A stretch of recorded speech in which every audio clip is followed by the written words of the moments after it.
அனைவருக்கும் வணக்கம். அரை சதம் அடித்த செந்தில் பாலாஜி ஒரே நாளில் 3 அரசியல் படுகொலைகள், போதைப்பொருள் கடத்தி கைது செய்யப்பட்டு கட்சியிலிருந்து நீக்கப்பட்டிருக்கக்கூடிய திமுகவினுடைய நிர்வாகி, இந்த 3 செய்திகளை பற்றி தான் விரிவாக பேச போகிறோம். முதல்ல நம்ம ஐயா மூத்தவர் செந்தில் பாலாஜி அவர்கள் கிட்டத்தட்ட ஓராண்டு காலம் கடந்து விட்டது. செந்தில் பாலாஜி அவர்கள் கைது செய்யப்பட்டு சிறையில் அடைக்கப்பட்டு கடந்த ஆண்டு ஜூன் மாதம் 14ஆம் தேதி கைது செய்யப்பட்டார். கைது செய்யப்பட்டு சிறையில் அடைக்கப்பட்டதற்கு பிறகு நிறைய முயற்சிகள் அவங்க எடுத்தாங்க, செந்தில் பாலாஜியை எப்படியாவது வெளியே கொண்டு வந்து விடலாம் என்று சொல்லி. ஆனால் ஒவ்வொரு முறையும் அவர்களுடைய முயற்சிகள் என்பது தோல்வியைத்தான் சந்தித்து வந்தது. நீதிமன்றம் ஒவ்வொரு முறையும் செந்தில் பாலாஜி அவர்களுடைய ஜாமீன்லாம் தர முடியாது, நீங்கள் சிறையிலே போய் இருங்கள் என்று சொல்லி நீதிமன்ற காவலை நீட்டித்தே வந்தது. அப்படி இருக்கக்கூடிய சூழலில் நேற்றைய தினம் செந்தில் பாலாஜி அவர்களுடைய அந்த ஜாமீன் மனு மீதான விசாரணை வருகிற போது செந்தில் பாலாஜி அவர்களுடைய நீதிமன்ற காவலை 50வது முறையாக நீட்டித்திருக்கிறது உச்சநீதிமன்றம். ஏற்கனவே சென்னை முதன்மை அமர்வு நீதிமன்றத்தில் செந்தில் பாலாஜி அவர்கள் ஜாமீன் மனு தாக்கல் செய்திருந்தார். ஜாமீன் அங்கே நிராகரிக்கப்பட்டது. அதைத் தொடர்ந்து சென்னை உயர்நீதிமன்றத்தில் செந்தில் பாலாஜி அவர்கள் ஜாமீன் மனு தாக்கல் செய்திருந்தார். அதை சென்னை உயர்நீதிமன்றமும் நிராகரித்தது. அதைத் தொடர்ந்து இப்போது செந்தில் பாலாஜி அவர்கள் உச்சநீதிமன்றத்தில் ஜாமீன் மனு தாக்கல் செய்திருந்தார். அந்த ஜாமீன் மனுவினுடைய விசாரணையின் போதுதான் தற்போது 50வது முறையாக செந்தில் பாலாஜியுடைய நீதிமன்ற காவலை நீட்டித்திருக்கிறது உச்சநீதிமன்றம். ஒரு அமைச்சர், ஆளும் கட்சியினுடைய அமைச்சர் ஒருவர் ஓராண்டு காலம் சிறையிலேயே ஜாமீன் கிடைக்காமல் இருக்கிறார் அப்படிங்கிறது சாதாரண செய்தி இல்லை, நடக்காது எங்கேயும்.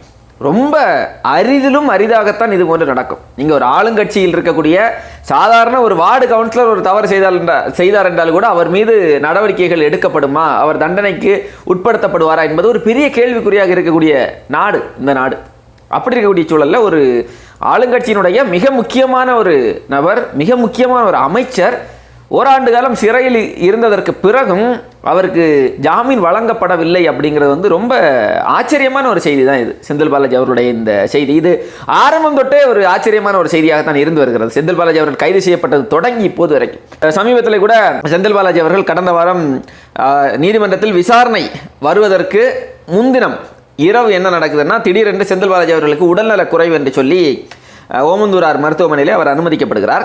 அவர் மருத்துவமனையில் அனுமதிக்கப்பட்டதுமே என்ன செய்திகள் பரப்பப்பட்டது அப்படின்னா, செந்தில் பாலாஜி அவர்களுடைய ஜாமீன் மனு மீதான அந்த விசாரணை நாளை தினம் வருகிறது, அதனால் இவங்க அவருடைய உடல் நலனை காரணம் காட்டி ஜாமீன் வாங்கிடுவாங்க எப்படியாவது என்கிற கருத்துக்கள், விமர்சனங்கள்லாம் வைக்கப்பட்டது.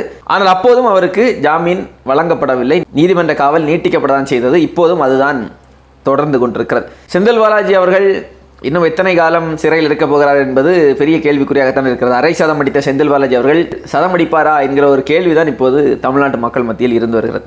ஒரு புறம் செந்தில் பாலாஜி அவருடைய இந்த செய்தி இருக்க, இன்னொரு புறம் ஒரே நாளில் தமிழ்நாட்டில் 3 அரசியல் பிரமுகர்கள் படுகொலை செய்யப்பட்டிருக்கிறார்கள். 3 அரசியல் படுகொலை நடந்திருக்கிறது. சிவகங்கை மாவட்டத்தில் பாஜகவினுடைய நிர்வாகி ஒருவர் படுகொலை செய்யப்பட்டிருக்கிறார். கடலூர் மாவட்டத்தில் அதிமுக நிர்வாகி படுகொலை செய்யப்பட்டிருக்கிறார். கன்னியாகுமரி மாவட்டத்தில் காங்கிரஸ் கட்சியினுடைய நிர்வாகி படுகொலை செய்யப்பட்டிருக்கிறார். அரசியல் கட்சியினுடைய நிர்வாகிகள், அரசியல் கட்சியினுடைய பிரமுகர்கள், தலைவர்கள் படுகொலை செய்யப்படுவது என்பது அன்றாடம் நடக்கக்கூடிய வழக்கமான ஒரு செய்தி போன்று ஆகிவிட்டது தமிழ்நாட்டில். ஏற்கனவே அண்ணன் ஆம்ஸ்ட்ராங் அவர்களுடைய படுகொலை அது ஒரு பெரிய ஒரு தாக்கத்தை ஏற்படுத்தியது. தமிழ்நாடு முழுக்க ஒரு அதிர்வலையை ஏற்படுத்தியது, பெரும் அச்சத்தையும் பரபரப்பையும் ஏற்படுத்தியது. அதுக்கு முன்னாடி காங்கிரஸ் கட்சியினுடைய நெல்லை மாவட்டத்தினுடைய தலைவராக இருந்த ஜெயக்குமார் அவருடைய படுகொலை, நாம் தமிழ் கட்சியின் நிர்வாகி மதுரையிலே அண்ணன் பாலசுப்ரமணியன் அவர்கள் அவர் படுகொலை செய்யப்பட்டது. அது மட்டுமில்லாமல் ஏற்கனவே பல அரசியல் கட்சியினுடைய பிரமுகர்கள் தொடர்ச்சியாக படுகொலை செய்யப்படக்கூடிய ஒரு சூழல் இருந்து வந்த நிலையில் ஒரே நாளில் 3 அரசியல் கட்சியின் பிரமுகர்கள் படுகொலை செய்யப்பட்டிருக்கிறது உண்மையிலே தமிழ்நாட்டு மக்கள் மத்தியிலே மிகப்பெரிய அச்சத்தை ஏற்படுத்தி இருக்கிறது. மக்களுக்கு என்ன ஆயிடுச்சுன்னா, அரசியல் கட்சியில் இருக்கக்கூடிய தலைவர்கள், அரசியல் கட்சியின் பிரமுகர்களுக்கே பாதுகாப்பு இல்லைன்னா சாதாரண மக்கள், சாமானிய மக்களான எங்களுக்கு எப்படி இந்த நாட்டில் பாதுகாப்பு இருக்கும், என்ன தைரியத்தில் நாங்கள் இந்த நாட்டில் சுதந்திரமாக நடமாடுவோம் என்கிற ஒரு அச்ச மனநிலையில் தான் இன்றைக்கு தமிழ்நாடு முழுக்க இருக்கக்கூடிய மக்கள் இருக்கிறார்கள். என்ன செய்து கொண்டிருக்கிறது காவல்துறை, உளவுத்துறை என்ன செய்து கொண்டிருக்கிறது, பெரிய ஒரு கேள்வி இருக்கிறது.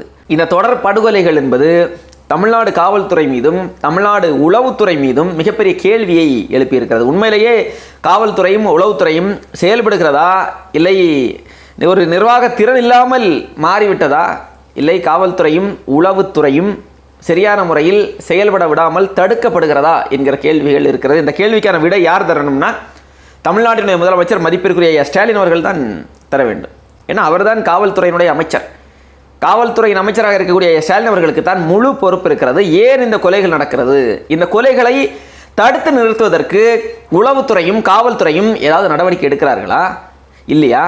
ஏன்னா ஒரு கொலை 2 கொலைகள் அல்ல, தினம் ஒரு கொலை என்று சொல்லலாம். அந்த அளவிற்கு கொலைகள் நாளுக்கு நாள் அதிகரித்தே வருகிறது.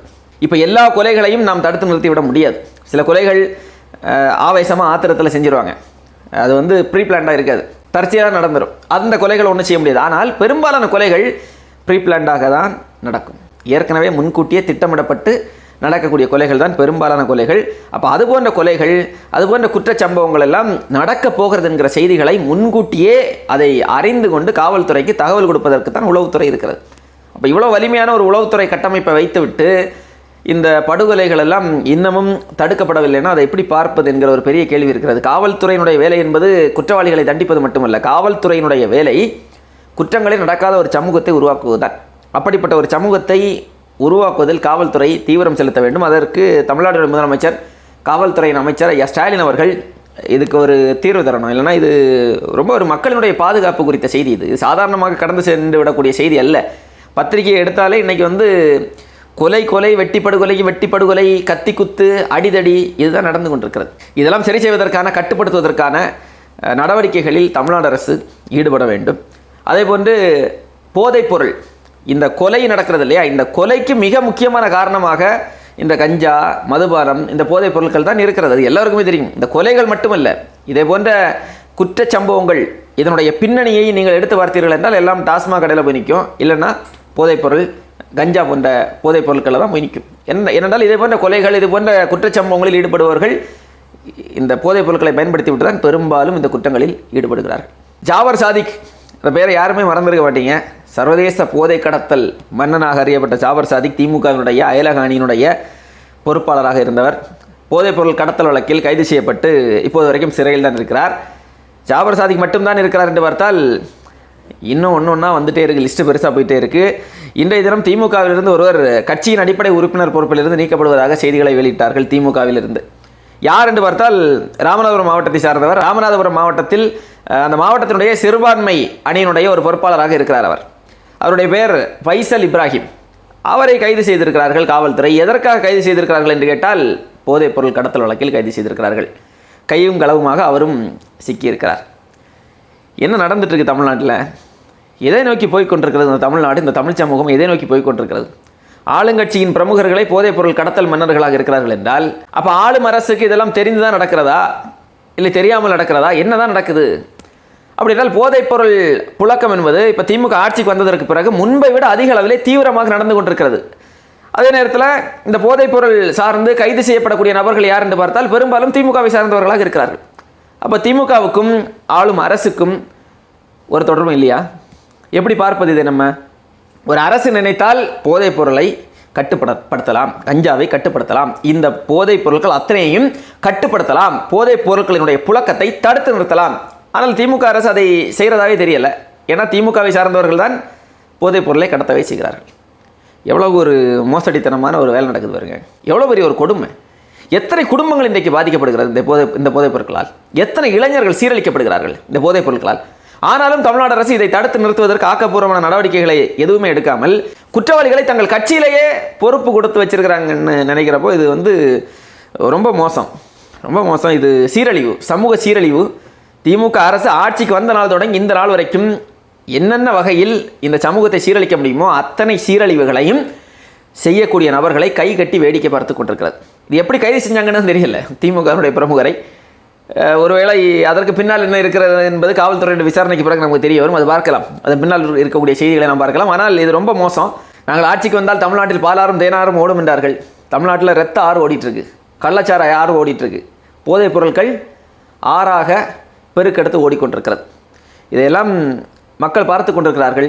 என்ன காரணத்திற்காக அதிமுகவை மக்கள் தூக்கி வீசிவிட்டு திமுகவுக்கு வாக்கு செலுத்தினார்களோ அந்த காரணங்கள் எதையுமே திமுக சரி செய்யலை. அந்த காரணங்கள் அப்படியே தான் இருக்கிறது.